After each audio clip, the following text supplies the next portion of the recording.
Okay, Assalamualaikum. Hari ni kita nak unboxing bag brick BRIK dot. Okay, bismillahirrahmanirrahim. So korang akan dapat kotak eksklusif ni. Dekat dalam ni korang akan dapat apa? Nampak ni. Korang akan dapat ini. Okay, belakang dia ada tulis apa? Brick.com. Korang akan dapat ni. Okay. Alright. So kita letak dulu. So kita akan dapat bag warna putih ni. Okay, kita buka. Wow. Yang mana yang nak tengok kan, brand ni unboxing, korang boleh lihat. Color dia eksklusif guys. Ni bahagian depan, ni bahagian belakang, ni tali dia.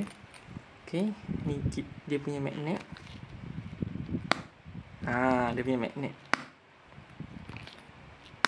Okay, kita tengok kompartmen di bahagian dalam pula. Okay. Okay, di dalam. Okay, ada kertas ke? Okay. Dia ada letak ni. Kita tunjuk semua kat korang. Alright. Zip dia pun berkualiti original. Harga dia 200 lebih kita beli.